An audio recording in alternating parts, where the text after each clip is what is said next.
What's up, everybody? I'm Brian, and this is my cousin Matt. And today we are going to be spoiling the heck out of Metal Gear Solid 5: The Phantom Pain. And I figured we'd be playing some Metal Gear Online as well, just to make it a little bit interesting. So, do you want to start by playing? Yeah, sure. Here we go. Okay. So, I wanted to start from the beginning. It obviously goes...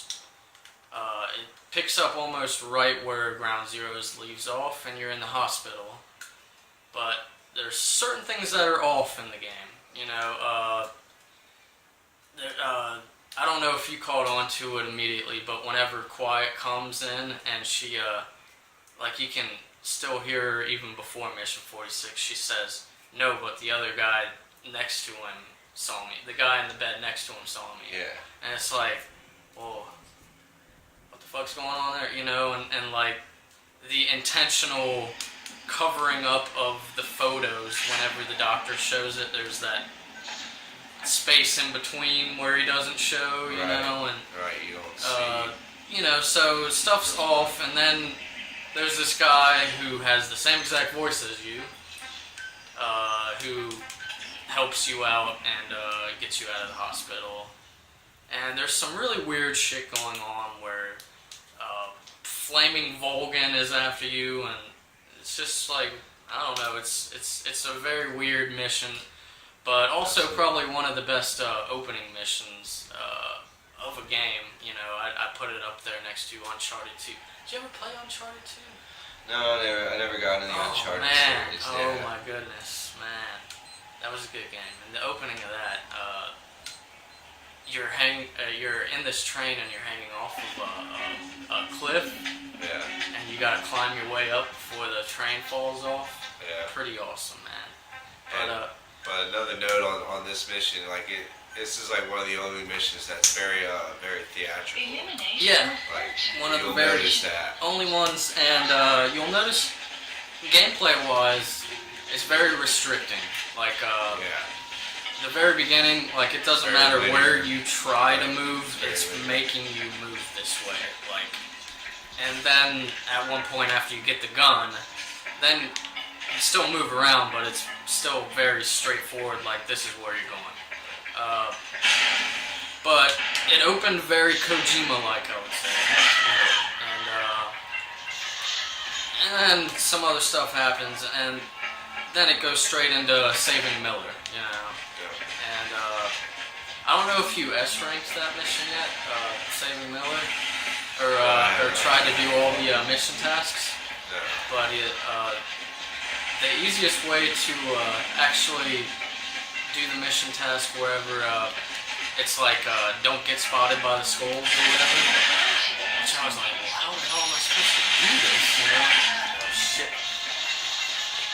No problem? Just 1 second. Yeah, I gotta turn this down. Oh, okay, yeah. Sorry, guys. Oh, let me see the remote right there. It's right next to you. My bad on that. I completely forgot to turn this down. Might as well go ahead and turn this down too.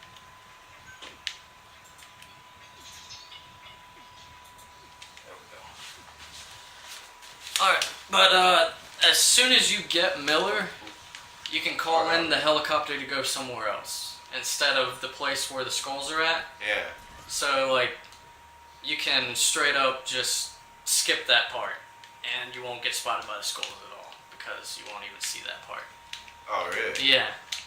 So, so you save Miller, and there's something wrong with his eyes, which they kinda sorta explain, but not really, like... Yeah, it's kind of...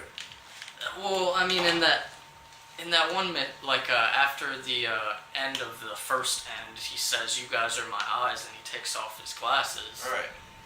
Oh shoot! Right here, we're experiencing a little glitch.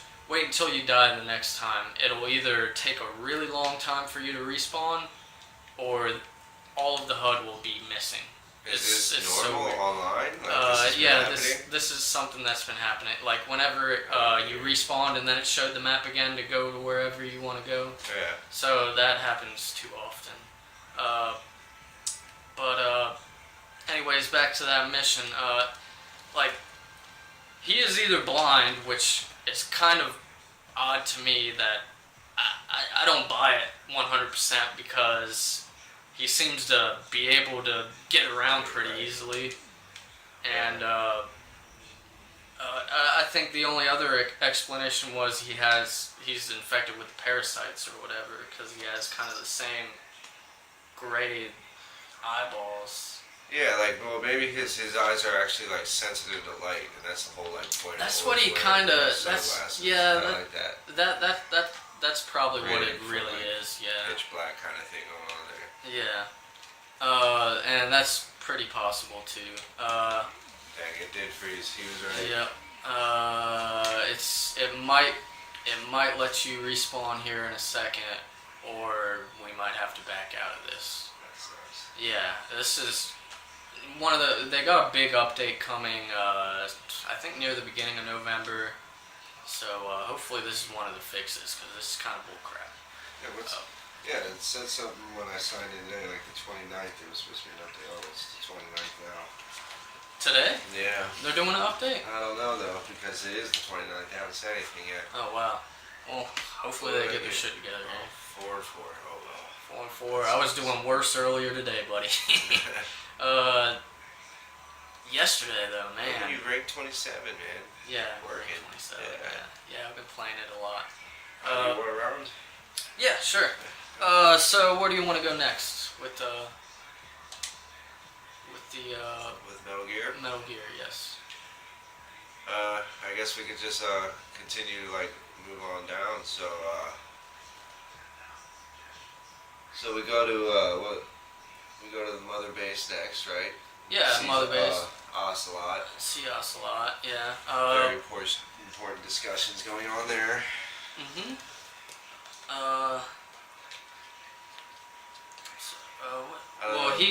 Well, that's pretty much like a tutorial. He just kind of tells you how to work the Mother Base, though, right? You learn the iDroid. They show you the iDroid. Was that the same? Maybe that was a little bit later, and I'm mixing it up. But whenever you go there, and he's like training these guys, and he says, "Oh, your shooting's off or whatever, blah blah blah," but you're pretty good, and then give Snake that look because that was like Big Boss's words to him in 3. He's like, "You're pretty good," you know. Yeah, that was the guy. The guy was he had it like at his hip. Yeah, he had the gun. Yeah, like, he was like that. He was just trying to shoot. Like, he was trying to shoot like a during the badass. target I practice. thought that was a nice little nod where he's like, "You're pretty good," you know. Like Yeah. it goes back to like whenever Snake told him he was pretty good, Yeah. and kind of further goes on that. Oh my goodness, we may have to back out here. Yeah. I think it might have froze. Wow. But I like that little throwback there where he tells him you're pretty good. But then after that, what's the next main mission? Is it the honeybee mission? No, not yet. The next main mission, I don't remember. I didn't really study for this, but you gotta get Dee Dee. You get Dee Dee before. Oh you get the pup. yeah. It's that mission where you like you begin and like it's like right at the beginning you see this little pup wandering near you. Yeah. You have an option. You can fold it up if you like, and then you learn. I think the you story can even of Dee Dee. shoot him and kill him and never. Yeah, well, you can. But I think there's different parts in the game. Like even if you kill that DD, I think I read something where like later in the game you'll find another puppy and you have the option to get him. Not sure if that's true or not. But you can also, I guess you could always just replay the mission and go back to that point, you know. Yeah. And he'll probably be there. Well, that reminds me. So, because you remember, I told you my brother killed Quiet. Oh yeah. Oh, sorry guys that we're tracking a little forward, but yeah.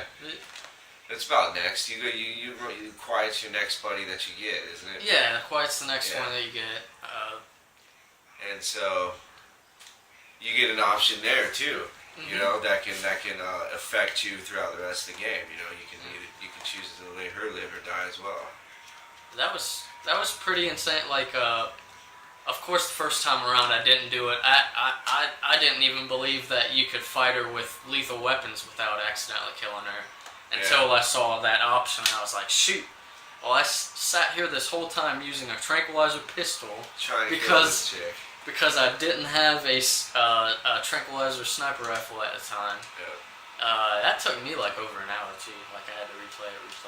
Yeah. Because pistol, and it's like I'm trying to shoot ridiculous distances. Yeah, 300 yards. Yeah, 300 yards with the pistol. Yeah, Don't this ask is me great. how I did it, but I did it. But and then I saw that option, and obviously the first time around, didn't kill her, but especially in the extreme mission later on, it was like, well, screw this, you were too hard, I'm blowing you away. Yeah. Like, Done. it's not like I can have two quiets anyways. Yeah. But going from there, well, I think like the next main story mission though, wasn't it well, I mean like actual like where there's cutscenes going on. Yeah, honeybee is your first one. Yeah, and that'll be your first trophy that you get from the story. Well, like the second one after the awakening. Yeah. Right. The Yeah. honeybee mission. And it just seemed like another random mission that we were doing. And then who shows up? Skullface to mess some stuff up. I'm gonna move this just a little bit this way. Okay. Yeah. Skullface shows up obviously to wreck your plans. Has some pretty good dialogue there. He says something along the lines of, "You're becoming a demon for this little thing," or whatever. Like he's talking about the actual weapon or whatever. And we get our first glimpses, not a very good glimpse at Metal Gear. And it's huge. He actually grabs you with the hand of Metal Gear, which it looks different in that scene than it does whenever you finally fight it. Obviously, the game's called Metal Gear Solid. Right, Eventually, you're going to fight Metal Gear. Yeah. But it kind of looks different. Like, it almost looked like stone or something. I don't know if you noticed that. Like, it looked like something that came out of the ground. I don't know. I don't know if that's just the way the scene was shot or whatever. But, I didn't notice. I need to go back and see that. Yeah. It looked like some Shadow of the Colossus shit. But, oh man. Now it's going to do this. I'm going to have to choose a match. Yeah, Metal Gear Online, like, not the best with matchmaking yet. Yeah. I'm sure they'll get better. They'll get. Oh, what's going on here? Alright, load then.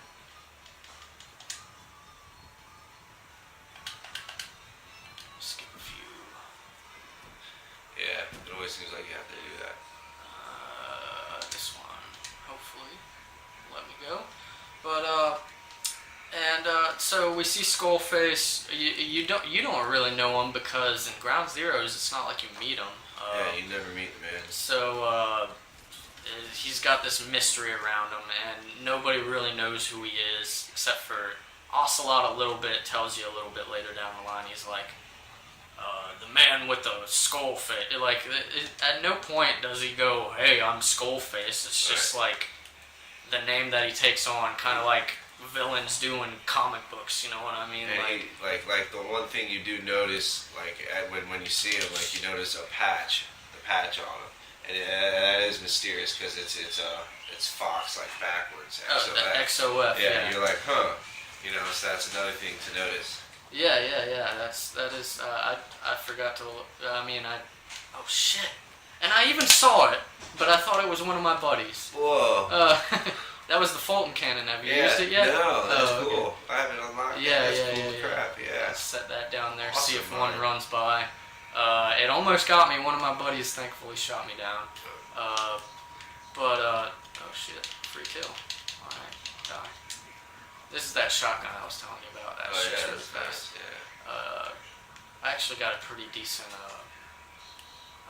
submachine gun too. Oh, Yeah. somebody ran. You see, I got the Fulton. Oh, you did? Yeah, somebody ran into my thing. I'm gonna set one down here. Sometimes they run through you. Obviously, if you die, it goes away.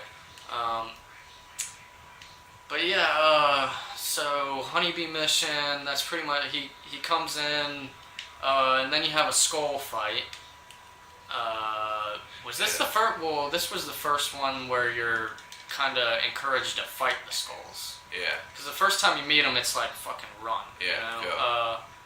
So, if you use the honeybee, you don't get as many points, but it takes a lot less time to just wreck them with the honeybee. Have you gotten to the point where you can actually oh shoot. Damn. Oh, you wanted to get him. You wanted to. Yeah, I wanted to get him. But have you gotten to the point where you actually extract skulls? Yeah, I've folded their bodies, like... Yeah. You like, get the different parasite... Oh, thank you, buddy. I almost got messed up there. Yeah, you get that, like, a resource, a parasite resource. Yeah. And you use the parasite suit to, like, you can use their different powers, like, the armor power that they have later in the game you can use, which, is pretty helpful against, a mission in the very end. We'll get to that. Near the very pain end. in the butt. Yeah, really big pain in the butt. But that's pretty much the honeybee mission. What was the next, like, really story-driven mission? Dude. Oh shoot! I unequipped my gun. Right there. Gosh. I'm trying to think. Huey? Was it Huey? Getting Huey? There had to have been something before Huey. Yeah, there was. Well, there was... You don't meet Eli yet, because you haven't gone to Africa. Yeah. Oh, was that somebody? Oh, it was. Oh, I'm getting my ass kicked this time, right? I'm going to use that other gun I was talking about. Oh, okay, let's see.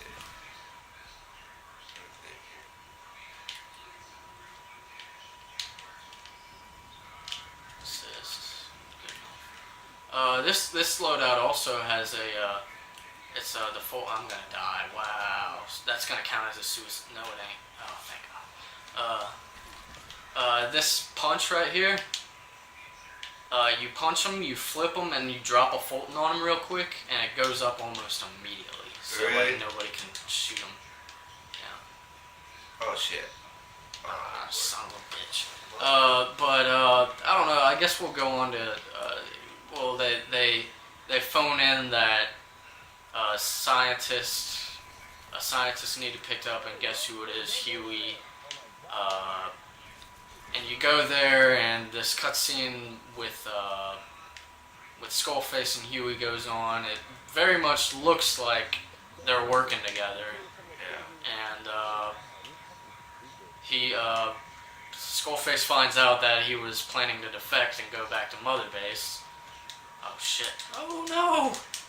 I'm on fire! I better not die because of that flamed out, thank God. Let me see if he's dumb enough to come this way. Probably not. Nope, he's just gonna kill me!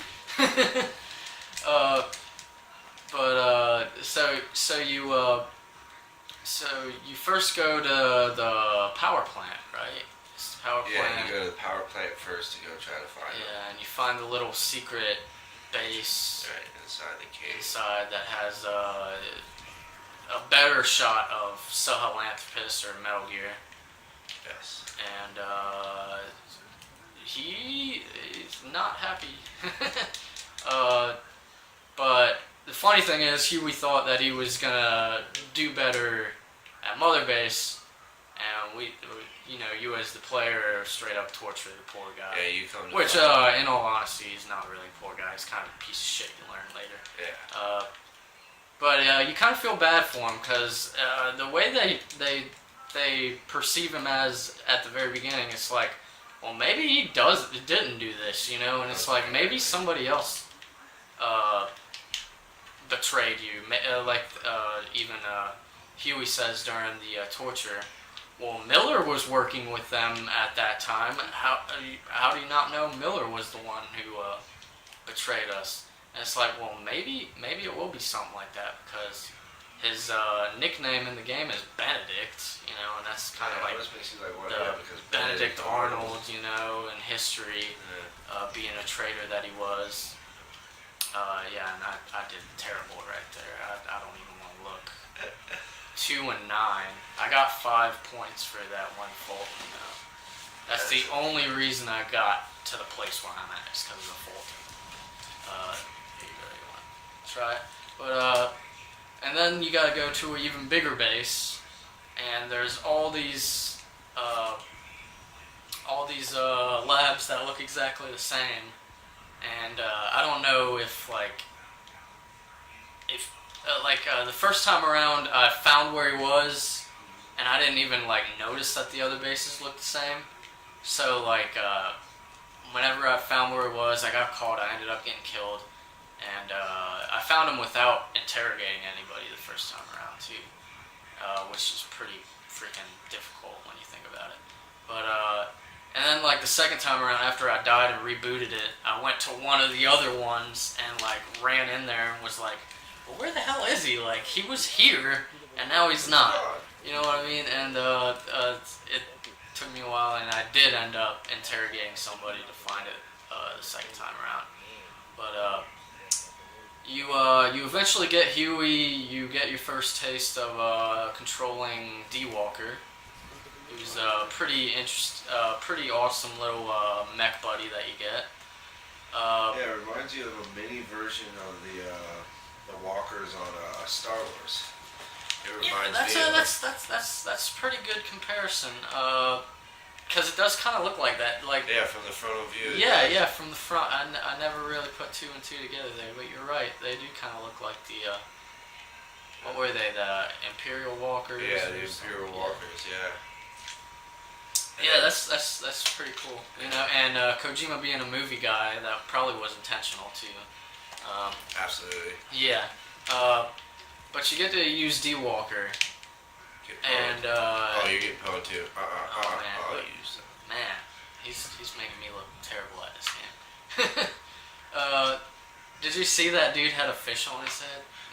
That's one of the little customizable things you can get. There's a squid you can get too. Oh shit, they caught you on fire, man.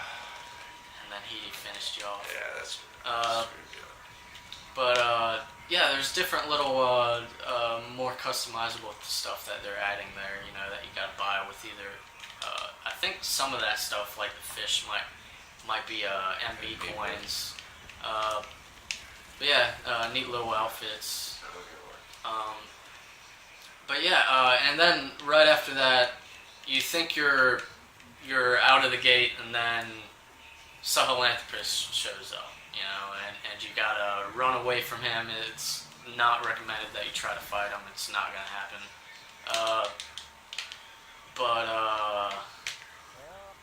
Did I ever tell? I don't think I told you because you hadn't had the game yet, and I didn't want to spoil it for you. But that first time in that playthrough, I've been playing for a long time, doing side missions and stuff.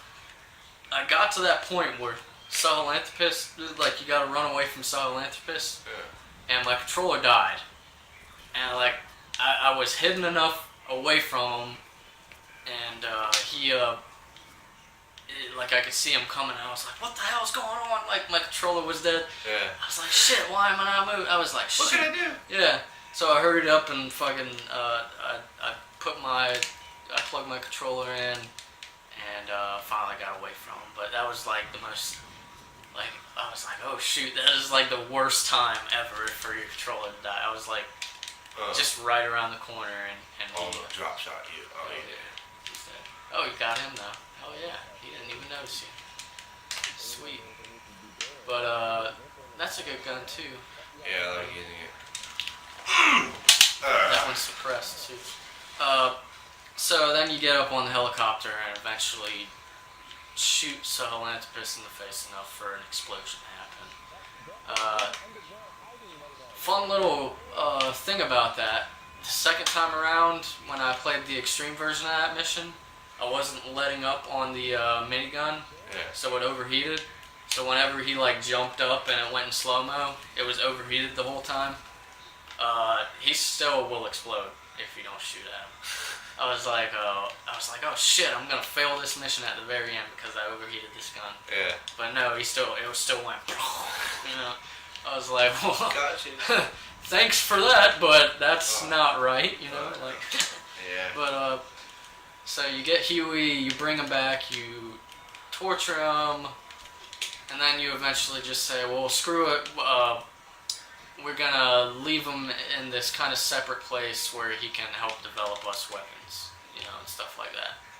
Because if the guys know, the Diamond Dog guys know, they might try to do something to him. Because he's kind of being portrayed as this huge traitor, to the Diamond Dogs and MSF before it. So you torture him, you don't get much information from him at that time.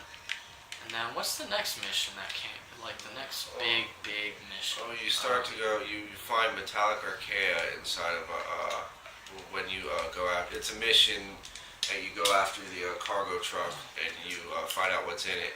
Oh, yeah, you're right. The cargo truck. Archaea, and that's...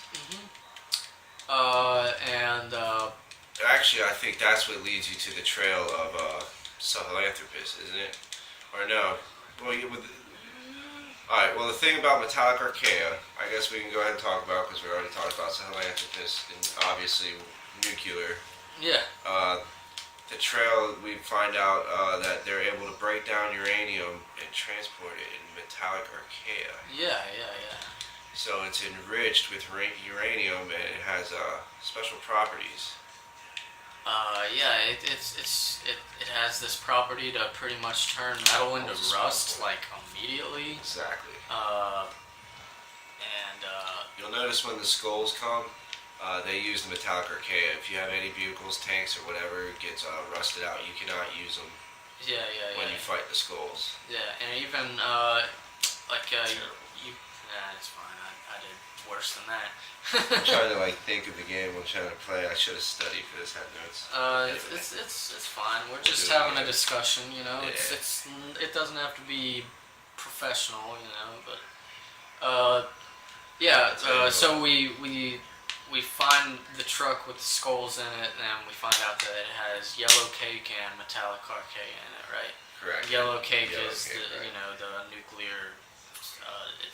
It helps make nuclear bombs, bomb but it wasn't enough to well. make a nuclear weapon. Right. But paired with Metallic Archaea, they're able to. Yeah.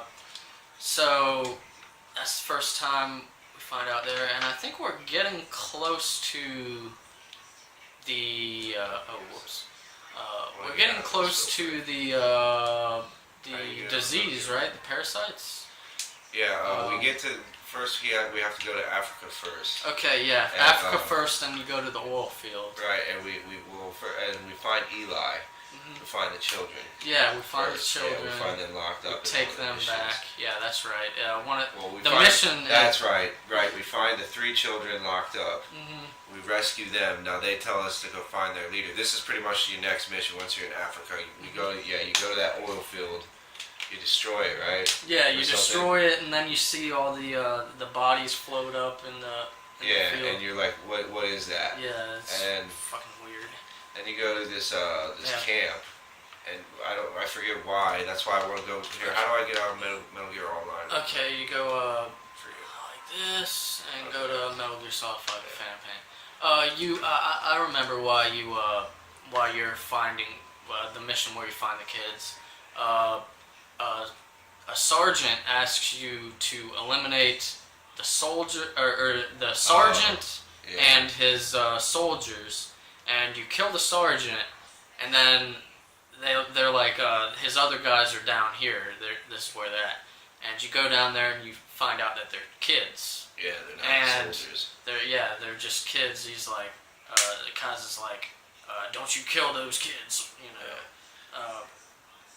bring them back here. So that's when you bring them back. Yeah, you go on for that mission, and you have to make sure those kids don't get killed. Yeah. You can tell them to wait. That's the closest thing to an escort mission you get.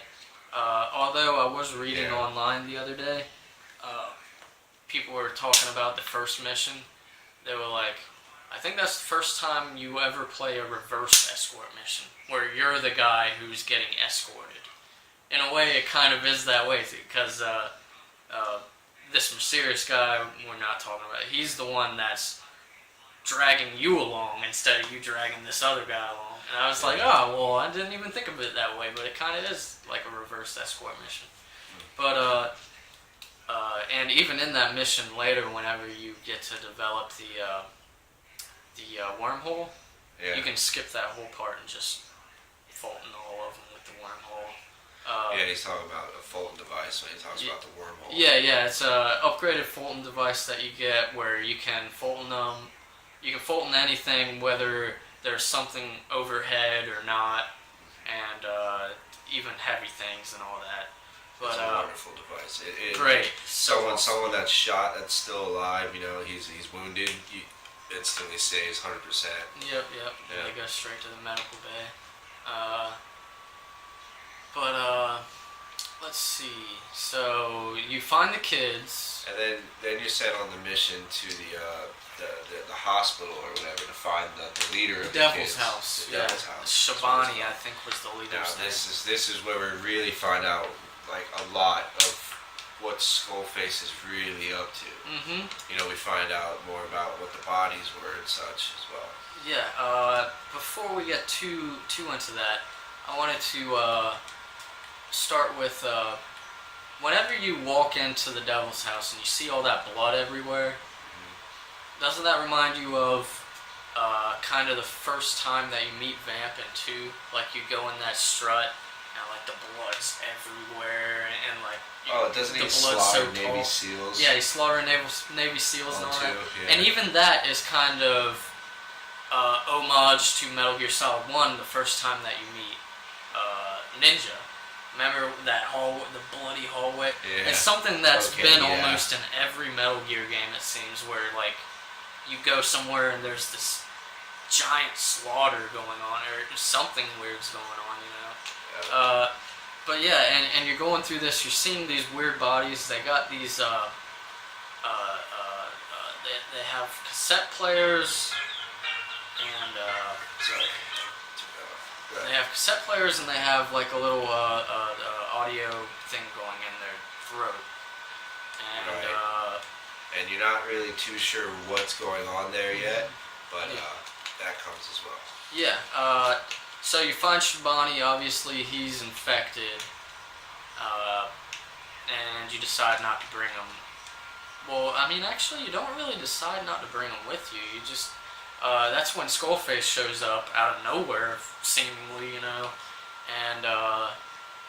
he draws his gun on you, and it's like, oh shit. He's like, well, just burn with the rest then. And that's when we meet the Man on Fire again. Flaming Volgan. Yeah. And for you guys that aren't really too sure who Volgan is. Oh, yeah. He was from the very well, like I guess the very first mission that we go into in the timeline of Metal Gear Solid. Yeah. In Snake Eater. Mhm. And he's pretty much the main evil dude in there. Mm-hmm. And that's that darn tablet going on. Other than, like, the boss is the villain, but isn't in that Yeah. Like, she's she villainized is the ultimate, in it. she's the ultimate, like, boss. Yeah. But yeah, Volgan's kind of the bad guy.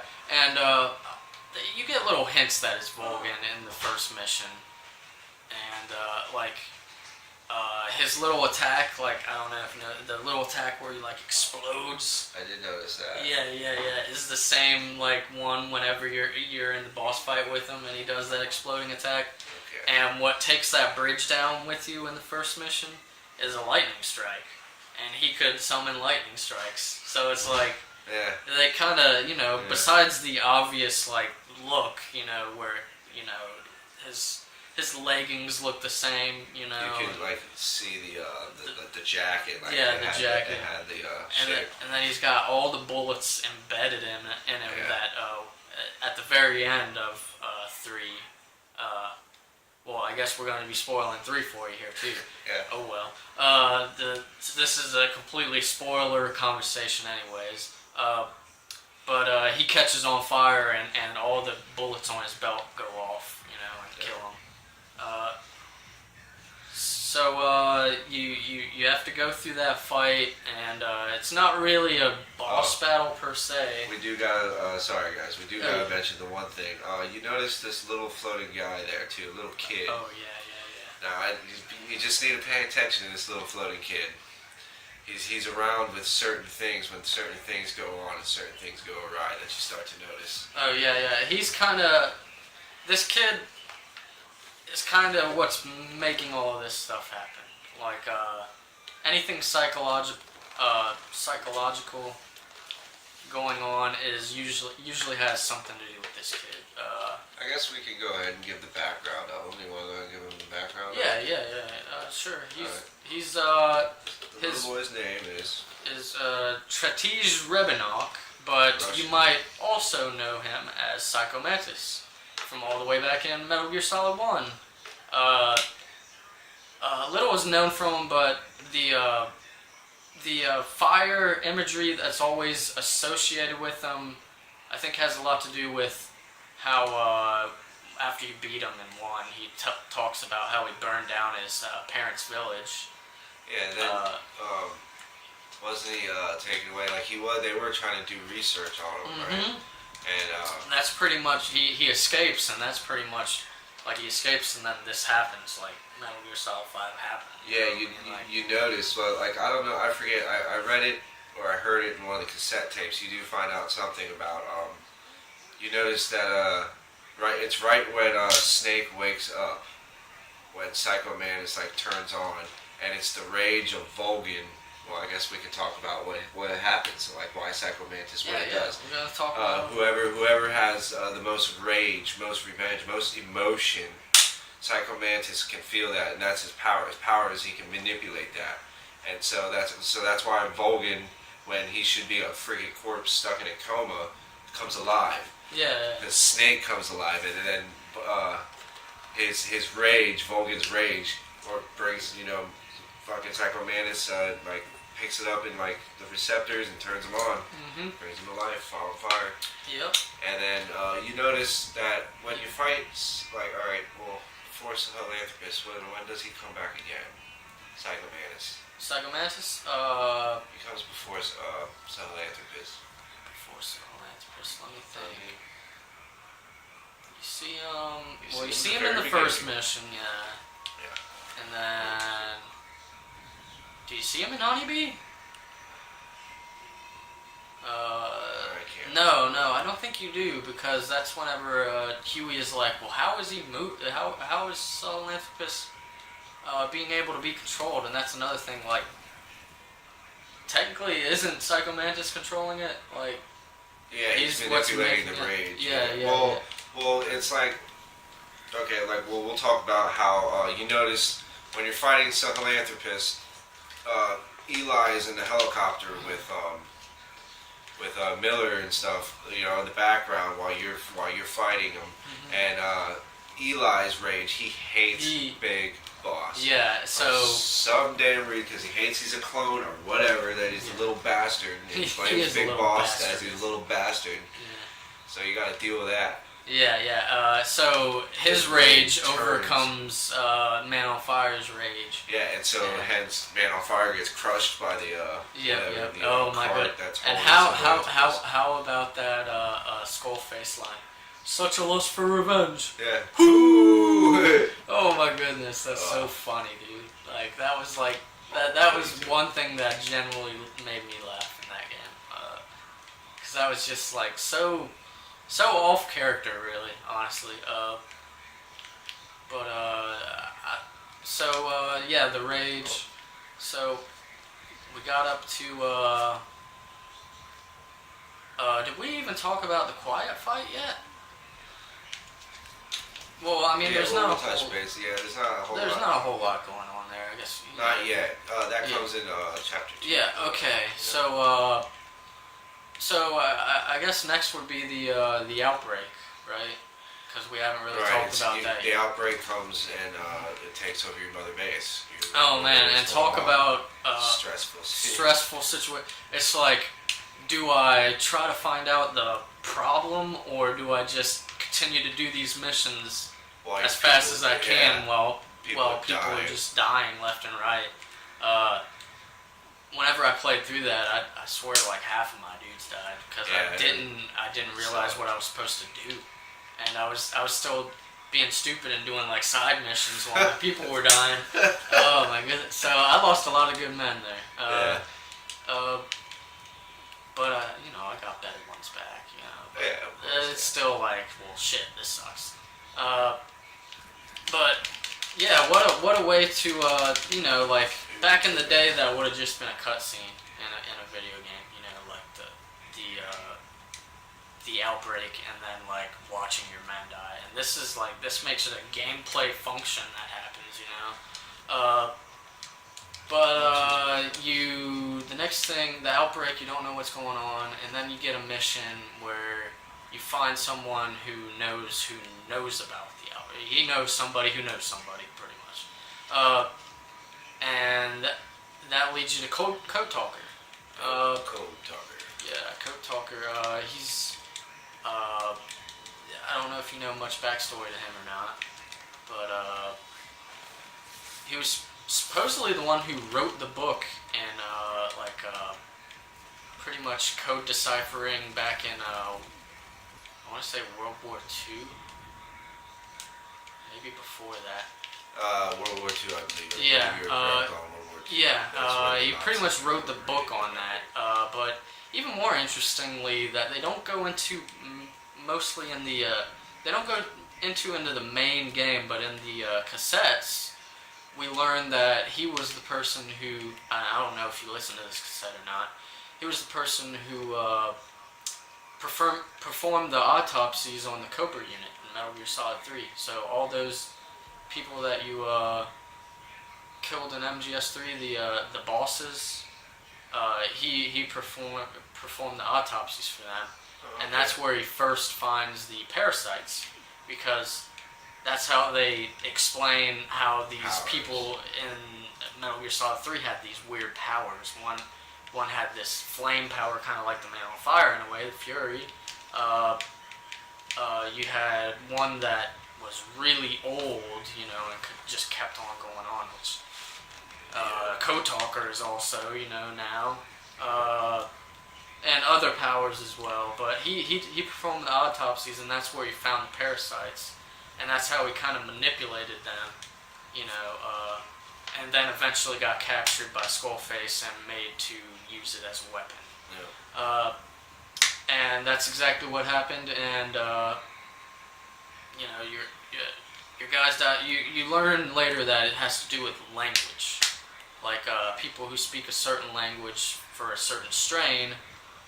Release the parasite outbreak onto things, which there's more to that a little bit later too. So you find Code Talker, but before that, actually, you have another Skulls battle with a female Skulls group. Yeah, female group, sniper group. It's recommended to have Quiet as a buddy for this mission. Oh, yeah. Yeah. So much. You really miss her in the extreme version. Yeah. We really miss her in that one. But to get to S rank, you can just straight up skip that fight if you want. I don't know if you know that. But, I did, yeah. You did? I crawled by. I just crawled by. Oh, I you crawled by? I brought like a freaking armored vehicle and just drove right through the jungle. They're just shooting at you. You're like, they're just shooting. I was like, yeah, you're not gonna. Yeah. And then you know, just ran through the jungle after I couldn't go any further and skipped them entirely. Which I don't notice. If you kill them, then the soldiers around the mansion, if you didn't take them all out and Fulton them, obviously, they're still cognizant of what's going on, and they're looking for you and Code Talker. If you don't kill them and you skip them like I did, then they become the weird zombies. I noticed. I did that when I did the extreme version. You're right. Yeah, they're like the wandering puppets. Yeah, and you can just like pretty much just run past them. Shoot them if you want, because they're really not that threatening. Yeah, I fought them, but they're not really worth anything. Yeah. I didn't. Are they worth anything? I didn't know this. I don't think you can even like bring them back. I don't think you could like Fulton them. Like. All right, we're back. We had to take a short break, but we just rescued Code Talker. That's where we're at. and he well he has the answer for the epidemic that's going on in Mother Base. This is the whole reason why we extracted him, because we found out like he knew about, he's the one that created the parasite. So when you get him, he shows you this. It's a bacteria. It's a bacteria called Wolbachia, and this bacteria infects the parasite. And what is the parasite called again? What's its name?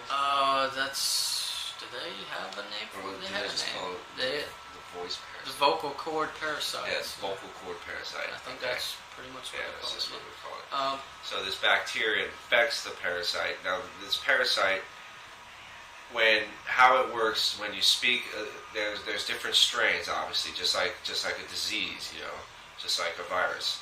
And when you speak a certain language, it will it nullifies or mollifies the receptors in the parasite, and it causes them to reproduce. Hence, the lungs swell up, and you get the boils and all that you saw on the floating bodies. Oh yeah, that was nasty. Yeah. So you find out how that happens to people and stuff, and that's when they're starting to become symptomatic. Yeah. And pretty much what the Wolbachia treatment does is it turns the male into female, so that way that there's no reproduction going on. Right. So essentially you still have the parasite inside of you, but it's pretty much nullified because the parasite isn't what's killing you. That's right. It's when they reproduce the eggs. The eggs is what causes the bulging. And one of the side effects that he said that if you get the Wolbachia treatment, you can't reproduce. Right. Like you yourself can't. You're infertile, which kind of explains why Big Boss couldn't have a kid the good old-fashioned way. He had to obviously get cloned, but he didn't really decide to get cloned. That was kind of Zero's. Yeah, that happened before. Yeah, that did happen before. The cloning does happen. The cloning happens because before Ground Zeroes, right? It's in like 72 or 74. Yeah, I think it was 70. I think you're right, 74. I think. Before in the whole lore of Metal Gear, it was said he was infertile because of he was exposed to nuclear radiation, which that could still be possible. Maybe it was infertile already, and this didn't really matter to him at all because he was already. But either way, that's the side effect, which is kind of odd because if I guess they kind of retcon that too, because it's later known that Miller has a daughter. Actually, you never meet her or anything like that, but it's implied that he had a daughter later in his life. So that kind of probably got retconned, and they probably just, since you never really meet her in the canon, then they probably just would have scratched that. But yeah, you get the treatment. All you guys are all well and good now, and you're pretty much ramping up to go fight Skullface afterwards. Like that's pretty much the next main thing. Right. There you go. Because you find out Huey winds up telling you, Sahelanthropus is an OKB camp. OKB, yeah, which is this giant military base that has tanks and helicopters and all kinds of stuff, and it's probably one of the toughest places to infiltrate if you don't just go in there and kill everybody, which is still, if you do that, like most of the time you're just dead. I think the first time around, because I got a terrible rating the first time, I think I got like a C for that mission the first time I played through it. I think I did alright. I eventually got one of the tanks and kind of just drove through and didn't bother killing anybody. Like, oh, really? And then got to the very end and I jumped out and just ran up the stairs real quick. Where are these guys? Alright. Yeah, the beginning of it seems like kind of easy. Like you take on the first like group of people, and then you go through the first big like, concrete doors. But then you realize, I mean, there's like it fucking 2 more opens levels. up, And then, like, to this giant. And it's like holy crap! And you just gotta keep on going through. Yeah. But you infiltrate OKB, and it's like this is this big moment. All right, you're fixing to kill Skullface, and then it's like, well, no, come with me. I gotta talk to you for about 20 minutes. It felt like. And it was pretty much a one-sided conversation. Yeah, he's just Snake just listens. Yeah, Snake just kind of listens. But that was probably the one part that really was like, really, you couldn't have said anything there, Kiefer. Oh no! Doesn't he explain how he has intentions about, or is it more of the cassette tapes? Skullface's main intentions, like, all right, Sahelanthropus is like mission A, or like option A for him, for the world, to scare the world, to make the world realize, you know, they need soldiers and whatnot, whatever, you know. He's trying to make, like, I guess kind of Big Boss's dream in a way. The boss's dream, in a way too. Like he's like number 3 now. Like he's trying his version. Now he has a backup plan with the parasites, and he wants to wipe out. He's made an English strain now. Cypher, because Cypher is the one that funded this research for the parasites and all that with Code Talker, and they didn't want an English strain. That was the one they did not want. They wanted to be able to wipe out different ethnic groups and such when they needed to as a weapon of mass destruction, but English was not allowed. Skullface has made English now, and he wants to release that onto the world. That's his backup plan. Now you notice someone that is with you that has uncanny abilities and doesn't talk at all. Talking about Miss Quiet over there. Miss Quiet. Oh yes. Now we'll go ahead and veer on to that. This is part of Skullface's whole master plan. Yeah. It was intended to. She was supposed to go in and infiltrate and let loose this virus to Big Boss's base, Diamond Dogs. Somewhere along the road, like she was all down for it, but somewhere along the road she decided not to and took a vow of silence, hence quiet. Nice. Yes. Die. Oh, Can't fault him because he's inside. Yeah, just killed him. So Skullface's plan was to kind of wipe Big Boss out that way, and it kind of backfired on him, obviously. Oh, shoot. And I even saw that. Help me, help me. We got me. Dude. Oh, at the final hour there. Oh, shout. My bad, dude. I didn't know. Hey, you gotta do what you gotta do. Sorry, guys. I didn't mean to do that. 6-3, that's better than the last time. But alright, so Quiet decides not to go along with that plan.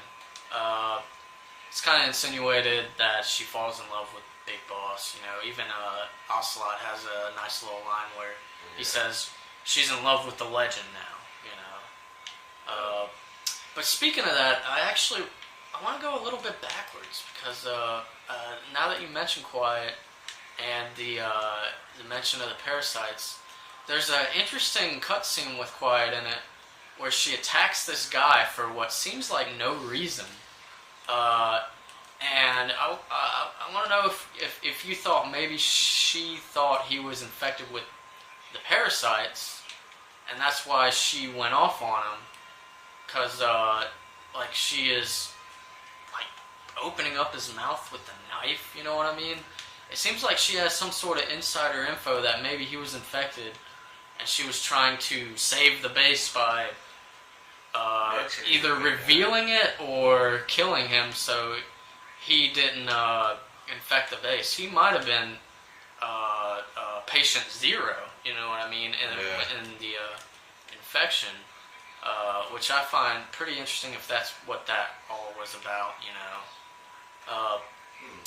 But yeah, that's something to think about there. I think that might be what her intentions may have been.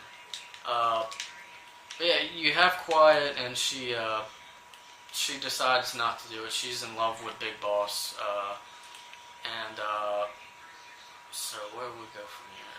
Oh, you notice, I guess, things about like her character and such. You notice something like when a little boy drops his bracelet or necklace or whatever into this into the whatever they're like cleaning it. Well, this is something that happened. Yeah, there's this chemical that got let loose in a platform, one of the R&D platforms, if I remember correctly, and this chemical outbreak is what actually forms the next outbreak. The next, it was a mutated version of. Oh no! Let me help you. Of the oh no! Oh, I got him. Did I get him? Yes. It says full save. Oh shit. Oh, just try to get it. Oh man! Sometimes I wish they would fix that. Oh, that was very interesting. You got him. I got him somehow. But which kind of it brought about the second kind of outbreak. This time around, we knew who to quarantine, so you didn't have to go through that again, thankfully. But yeah, she goes into this chemical thing, this chemical breach that's going on in this platform. Like sodium chloride. Sodium chloride, yeah, and almost kills herself in the process just to get this bracelet for this kid. I guess we should discuss how Quiet, she never eats or anything, or goes to the bathroom or whatever. She breathes through her skin and absorbs sunlight and photosynthesizes. So, and this is part of what her parasites do for her. Oh, that's correct. Good one. She underwent some parasite therapy. That was another guy right from. Yeah, see it? I had to reload. I still didn't. There's another guy. Oh, shoot. So, yeah, she jumps in there. She jumps in there. Her skin. It's all fucked up. She heals up pretty fast, so I guess the parasites have some sort of healing ability to them too. Another thing, like how, you start to notice the boss, starts to feel for her. I mean, he picks her up. How about that? Did you ever? Well, yeah, you had to have seen the cutscene where they're dancing in the rain. Yeah. Oh yeah. How about that silly ass cutscene, dude? Oh, let me wake this guy up. Oh shoot! Now I'm dead. I didn't see that guy there. But yeah, you can definitely tell there's something going on there between the two. And so, I guess we can wrap up the Quiet part of it. Saga, yeah. Yeah, the Quiet saga. She eventually goes missing, and Ocelot's the one that tells you. At the time, I didn't even notice because I was using, I think I was using the dog as a partner for a while to help get my bond all the way up with him, because that's like a trophy or whatever. And he's like, I don't know if you noticed, but Quiet's gone missing. Blah, blah, blah. We've tracked where she's probably at. You gotta go get her. And that's whenever Code Talker... Oh, now I'm gonna be knocked out? Oh, come on. That's whenever Code Talker admits... Oh, because this is another thing we didn't even talk about. Quiet tells Code Talker in Navajo the only language that the parasite wasn't manipulated with, that she has the virus, and what language was it? I don't remember. Navajo, Navajo. Indian language. Yeah. Like he has he works with these things. He knows what's going on, really. But so Code Talker. What's going on here? I kind of got a glare going on in my TV right now, so I can't really tell. Gosh. But he lets the cat out of the bag there that she is infected, and probably I got leveled up yet. Probably left because of the whole mutation. She didn't know whether or not the mutation would come to her, you know, and infect everybody there. So she essentially left to kind of go off and die in a way. Well, not really go off and die. Snake winds up. She gets captured by the Russians or whatever, and he winds up going. You wind up going after her, rescue her. She's a prisoner, and boy, do you ensue on a friggin' battle. Oh my goodness! Yeah, let's go back a little bit. I don't know if you that cutscene. Like, they really, like, were messing her up, and I don't know if you noticed, but that one guy's intention was to rape her. Like, the one that was drowning her. Yeah. Because that's whenever she gets her power back, whenever he pulls her pants down. Like, the sun hits her, and then all of a sudden she can, you know, move about again. And it's like, wow, that's really fucked up that they put something like that in this game. Yeah, what a battle. There's, like, I want to say at least 15... armored vehicles you gotta blow up, probably more. There's tanks and armored vehicles mixed together. It's 14 because isn't the oh yeah, you're right. Isn't the task? It's 7 tanks and 7 armored vehicles or whatever. Yeah, you're right. Which I use the to do that. I use the parasite armor. No, this is like the one mission where it doesn't matter if you have they see you still. They see you still. I use the parasite armor with the parasite suit, and just ran straight towards them without any, you gotta build up enough parasites, because it takes only a little bit, at a time, and then it'll wear off, and then you gotta use it again. Okay. So I had enough, I replayed the missions with the skulls where. They have the armor parasite, so I could get enough. And that's how I did that. But yeah, like 14 tanks and armored vehicles. And, oh man, those fucking tanks, dude. Like, you get hit one time. Not even that close to you. Like, if you're in the room, in the building, and like, if they shoot the ceiling, you're dead. Yeah, like, that was such a shitty battle, man. Dude, it's I don't know how many times I died. It took me a while. And it gets to, like, when that gunship comes, the gunship isn't what's hard. It's when you kill the gunship, and then, like, you got multiple tanks. Oh, yeah, It's the tanks, dude, they just work you. The fucking tanks, man. Oh, he got you.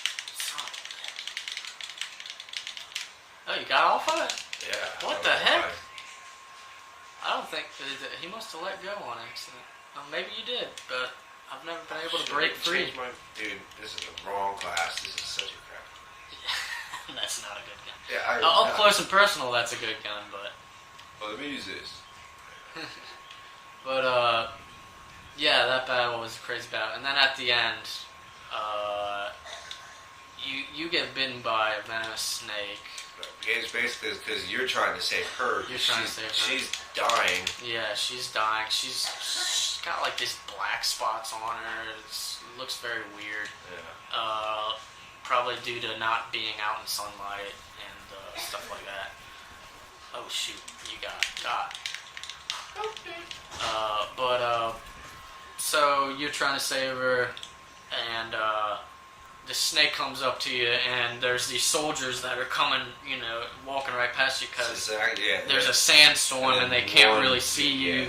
One soldier veers off. Yeah. Right towards you. And it's like the snake is coming towards you at the same time, but you can't freak out and be like, oh, because then obviously, like, you're gonna get caught and both of you are gonna die. So your only other option was to block the snake's strike with your non-robotic arm. Yeah.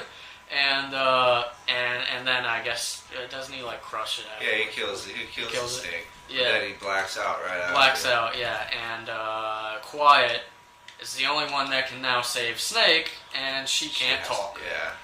And she tries to speak a different language, and they don't know what the heck she's saying. Like, I don't know what you're saying, Yeah. So she has to essentially give up being quiet and give Pequod the directions. So that happens, and then you wake up. You got given an anti-venom before the inevitable happens.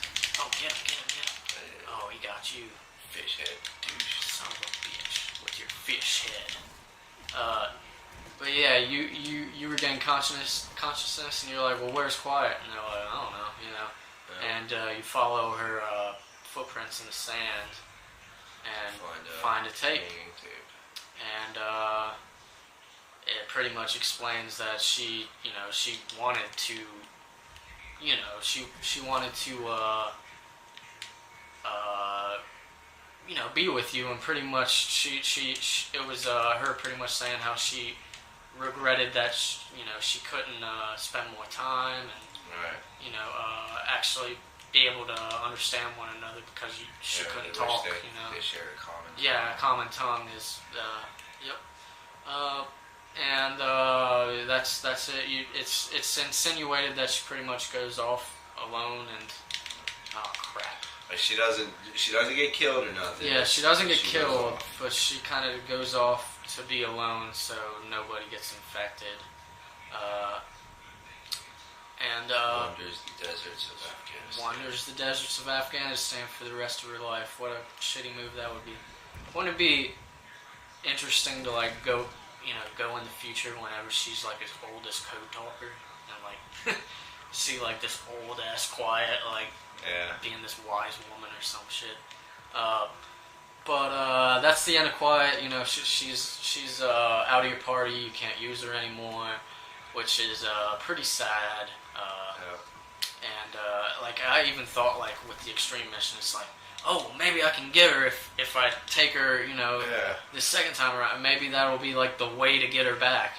And nope, like she stays in your brig forever. Yeah. Like if you do choose to capture that extreme one.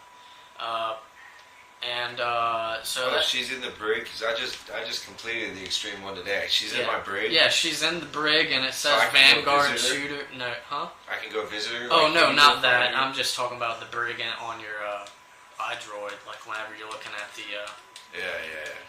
staff management or whatever. They don't have because you know how you can go to the animal conservation area and stuff, but okay, so you can't go to like a brig and see people locked up. No, I don't think so. That would have been a cool thing to do, but I guess they could only do so much, I guess. And you never know. I mean, they might try to expand with this game. It could be especially with the sales that they got with this game. It could be a major cash out. I imagine at least some kind of downloadable content. Yeah, they already came out with extra outfits. Map packs, not map pack, outfit packs. Yeah. So it's possible maybe they'll do something. Yeah, you can play as the boss. What?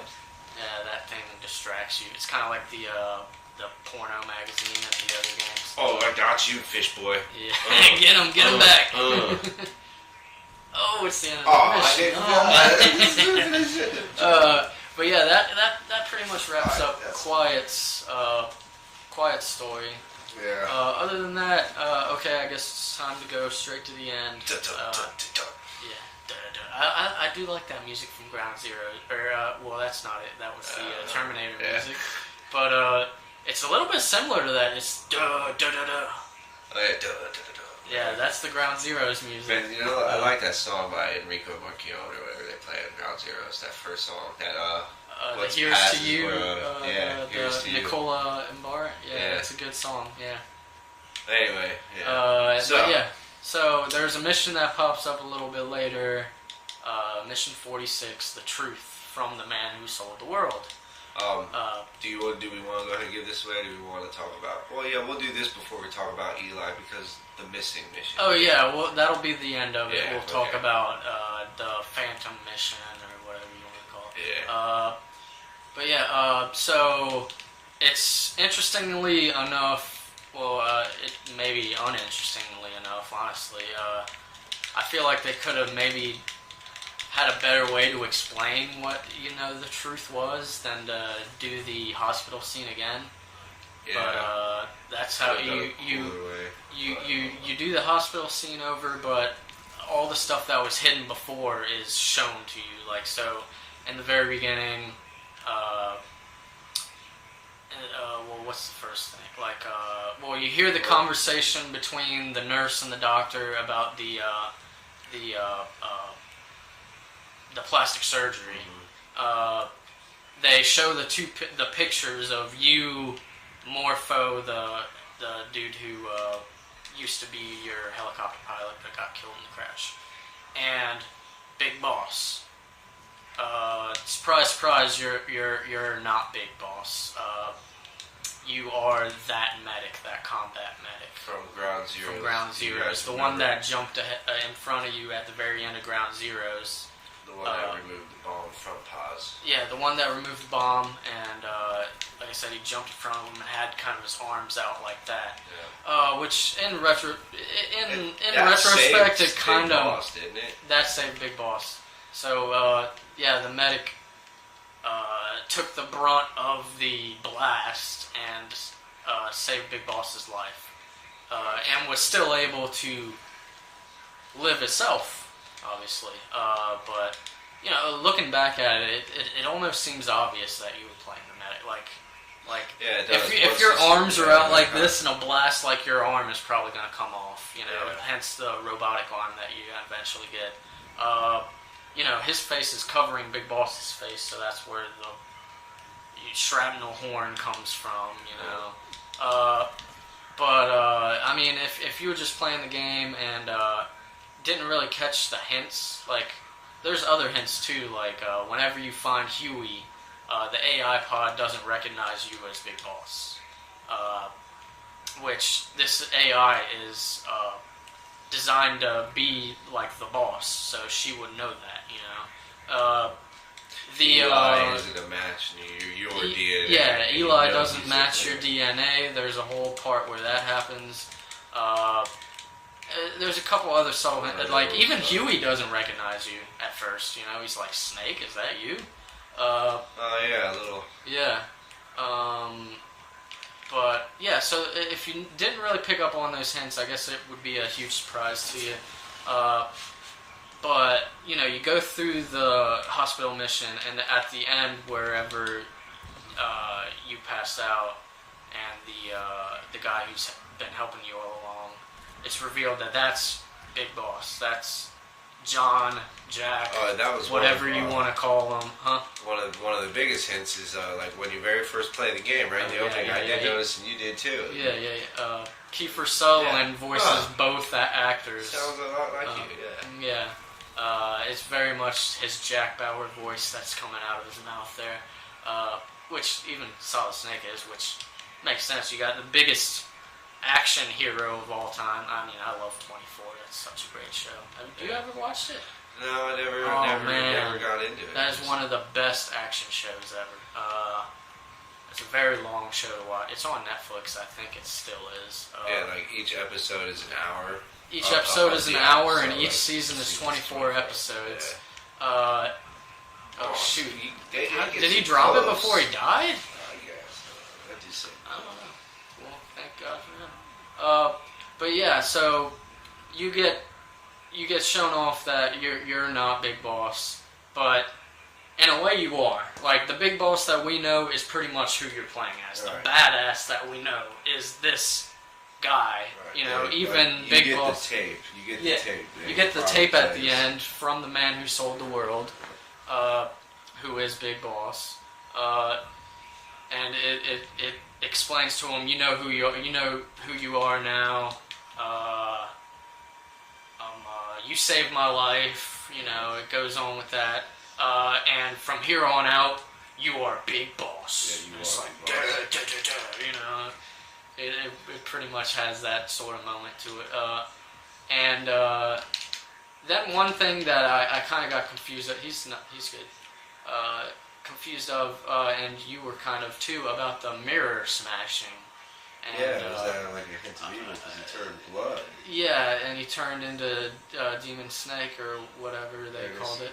But I don't think, like, maybe he kind of goes bad, but it's very much hinted that he's still with Big Boss. Like, he has no ill intent towards Big Boss, like, because he goes along with the sham afterwards. That's where Metal Gear comes in. The Big Boss that you kill in Metal Gear 1, not Metal Gear Solid, but Metal Gear 1, is this guy that you're playing as. It's not the real Big Boss. That explains why he seems all well and good in Metal Gear 2 when you fight him again. But other things I guess I should say about the ending. It's insinuated that you are now in Outer Haven because when he flips the tape, it says Operation Intrude N121, I believe is the name of it. And that is the mission that Snake has whenever he infiltrates Outer Haven. So, then we have one of the pretty famous Kojima conversations at the end that are pretty much at the end of all Metal Gears. Yeah. And this one's between Ocelot and Kaz. And pretty much confirms that Kaz is sick of Big Boss. He has nothing to do with the real Big Boss. He's going to make this guy, Venom Snake, the strong Big Boss and pit him against the real Big Boss. Which I don't know if that ever really came. I know that I guess he did kind of pit Snake in Metal Gear 2. He's explaining, oh, this guy's a monster, Big Boss is a monster, you have to get rid of him, And that's the real Big Boss. In Metal Gear 2, this is after Venom's already dead. Yeah. So he does, and it's kind of said that Ocelot may have been the one that killed Kaz later, whenever he was found dead in his apartment in Metal Gear Solid 1. Either that or Liquid, or Ocelot aided Liquid in finding Kaz and killing him. Yeah, because they said on that, during that little cutscene at the end, right? Ocelot's because Kaz is I'm going to back up this boss, and I'm going to make him powerful. Yeah. And Ocelot's there's going to be a day when there's going to be only room for one boss and stuff. And and then he's and then there's going to be a day of the Suns. Mm-hmm. Now we get into finally the Metal Gear Solid and stuff, and so we get Solid and Liquid. And he's whichever Sun is with Cypher, and you go to Cypher, I'm going to back the other Sun. Yeah. And the other Sun was obviously Solid Snake. Right. Why are you not shooting me? I should have been Liquid, dead. And Liquid was the little blonde boy. Yeah, the little bitch. Yeah, little Okay, so that pretty much, the big reveal was you're not Big Boss, yeah, but you pretty much are the Big Boss that you know of. You've created this, the legend. This he builds the legend. That Big Boss kind of carries on. Even though the real Big Boss is legendary in his own way. Venom built a lot of that legend. So that pretty much wraps up that, and then I guess we can go on to Mission 51 now. The cut mission, the infamous cut mission. The one that I cannot believe did not make this. I can't believe it either. Essentially, gameplay-wise, it would have been just another Sahelanthropus battle. But the story in it was pretty important, and they I can't believe it. Because you get left off without no. We didn't even touch base. Oh my goodness. Little Eli, little turd monkey, and his little friend Psycho Mantis that we were talking about, hijacks our Sahelanthropus when we get it after the whole skullface conversation and the first battle with Sahelanthropus, because we actually get the Metal Gear at our after we did Mother Base. Yeah, I guess we didn't completely destroy it. It's still workable in a way. They fixed it. Huey fixed it, I'm sure. Yeah. And that's another thing we gotta go back on. Oh shit. The whole Huey everything too. Yeah. So he goes off and takes Sahelanthropus with his with Ocelot and all the child soldiers, and that gets left open. They never explain it in the game. Yeah. You're just you beat the game, you never know. Yeah. You gotta go on YouTube for this guy. YouTube, Mission 51, Lord of the Flies, if you want to know the name of the mission. And it shows that Eli had successfully let the parasites out in this island that was secluded. And we didn't even talk about when Skullface Skullface died, basically burned up, and Snake he gets the English strain. Now there's only 2 in the thing. He's wondering where the third one is. Since we already talked about Quiet was the third one. That's where the other strain went. He goes to destroy them, and little Psycho Mantis catches one of the vials, and gives it to Liquid. Liquid takes Sahelanthropus and that. And his foolish little boy gets sick with the damn disease, the strain. Yeah. So he spreads it. So the Sahelanthropus battle would have assumed, and then after that, you He's coming. you're dead. You find Liquid, and you're gonna bring him back, and then you find out it will, like you said, he got infected. So we didn't even talk about when during the battle Snake nearly gets killed. You just need to know this. This is important to know to judge his character. He gets concussed by a blast, and he can't decipher color, and so he only sees white. Yeah. Like orange appears white. Everything looks everybody looks white. Yeah. Now Eli was wearing a face mask, just like the other soldiers that were coming. That was going to kill coming Eli. after him. Yeah. He shoots Eli. Yeah, he accidentally shoots Eli, and then he's like, no. Yeah, and that was the big thing. Like, I mean, he showed emotion. I'm sorry, I can't believe Eli didn't even he's a little douchebag piece of crap. Doesn't care. Like, Big Boss was like, really tried to help him. He's like, no. And that an emotional scream. Yeah, that kind of goes back to Metal Gear Solid 1, whenever Liquid's little speech kind of at the end.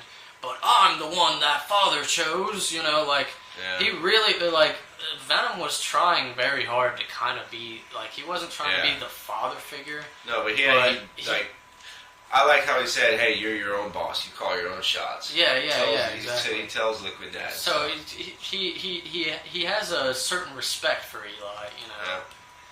Oh man, I thought I was gonna get him with that punch. Then anyway, I guess we can talk about. So he is infected with the English strain, and there's no cure for this specific strain. The Wambakia will not work on this strain. It's a completely different strain. Yeah, it's not manipulated. What's the word?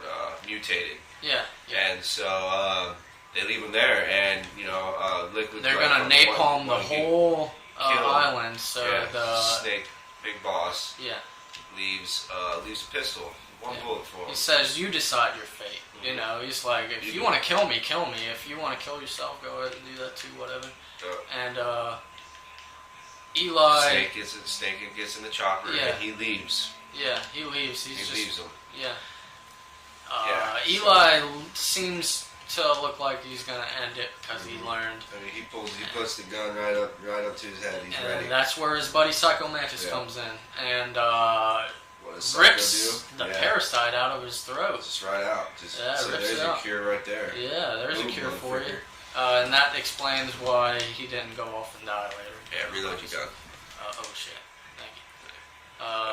But and that was pretty much Mission 51. Like I said, it's just weird that they left a plot hole as big as that in it. Yeah, because that was an answer. Because I was wondering that, when I beat the game, I was like, well, what the fuck? Whatever happened to Sahelanthropus? It's gone. Yeah, it's just gone. I guess they just expect you to forget about that. I have a feeling that maybe, downloadable content, maybe they'll release the mission eventually. Maybe they could finish. I mean, dude, people gameplay-wise, it's not that interesting sounding of a mission, but story-wise, they should still release it. And if they did something like that, I would imagine they would add some other crap to it. But who knows? Hideo's already gone out of the production anyway, so he's not. He's on vacation, which. Yeah, I guess it's not official yet. Here, October 29th. 2015. It's not official yet that Hideo has left Konami. Japanese tradition is whenever you leave your job to take all your vacation days that you didn't have. So that's what his vacation is. He's just hanging out, enjoying the money that he made, and that's that. Oh shit. But other than that, I said we had to backtrack to Huey's thing before we wrap this up, which has almost been over It's been almost an hour and a half. Holy shit. But it takes a long time to talk yeah, about what happens. It takes a long time. Dude, it takes easily. You guys ain't making it to the Chinese restaurant. We're filming. Sorry, guys. Sorry about that. But anyways, so yeah, what was that? We're gonna touch back to Huey. Oh, Huey. The whole thing with Huey.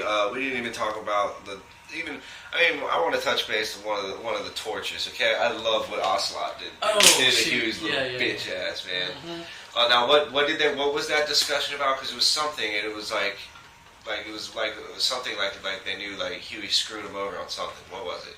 I can't remember. And so Ocelot decides to do what he did instead. Yeah. I think they were even trying to go further into when trying to make him admit that he was the person who got your base blown up, you know, in Ground Zeroes. Yeah. That's right. Yeah. And anyway, so Ocelot has the needle full of metallic archaea. Now remember what metallic archaea does? It eats metal. And well, Huey has like metal legs, like it fused in his bone to make him like walk. And Ocelot puts a needle, which is right there on his leg, and has it pinned to the ground. And Huey has to sit there and try to just use his weight and try to save his legs. Yeah. So that was cool, and then we learned how big of a piece of shit Huey is. Yeah, like, Huey, wow, the bitch. Huey the douche. He did do everything. Like, he did all of it. You know, betrayed the boss, big boss. Not only that, like, all because he's worried about his own ass. Yeah, he's only worried about his ass and his own ass at all. And at that point, like, the ship finally goes down. And Kaz is like, first it's like, we gotta kill him. Sorry about that, a little camera problem there.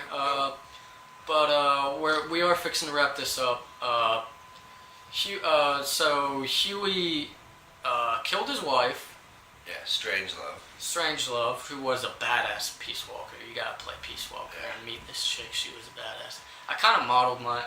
I've been having my person sit here for a minute. Oh, is that what Strangelove kind of looks like? She kind of does. She's got these aviators that you can also buy. She kind of looks like Strangelove a little bit. But kills his wife, is the reason that Skullface found the base, is the one that caused the mutation of... Oh yeah, yeah, right. He's the one that did the beta. Yeah, he's whatever. the one that caused that. What was that? What was it in? It was in like one of the scanning devices or something. Yeah. Yeah. And he did all of this stuff just to try to save his own ass. Oh. And so there's a trial that goes on. Doesn't he even kill his wife?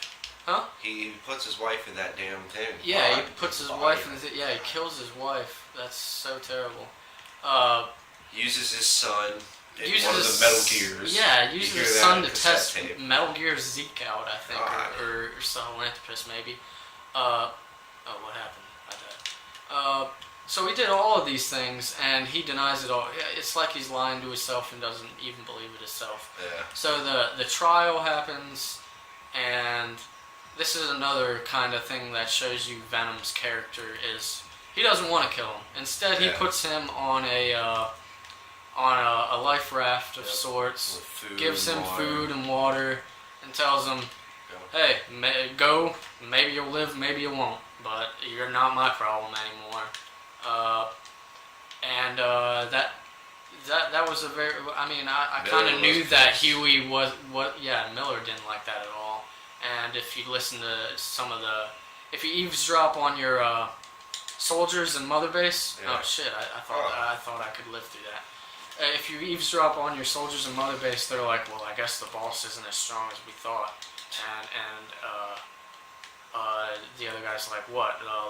Leaving, or letting Huey leave? And he's like, yeah, blah, blah, blah. But,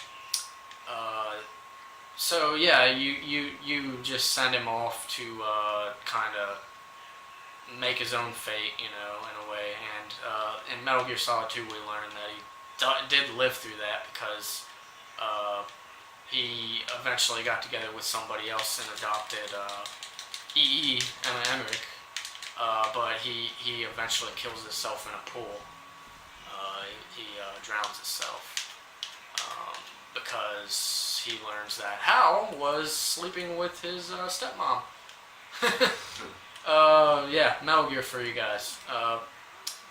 But I think that's gonna wrap it up. I think the camera's kind of fixing to die out on us. Yeah. So there's your full discussion on Metal Gear Solid 5: The Phantom Pain. Hope you guys enjoyed it. You know, Yeah, I hope you guys enjoyed it. Casual. Yeah, a little casual talk. Let me know if you like this. Maybe I can get this guy over here to do more videos sometimes. If you liked it, please like it, subscribe, share it with your friends. Have a great day, man. We're gonna play some more Metal Gear Online and get some lunch.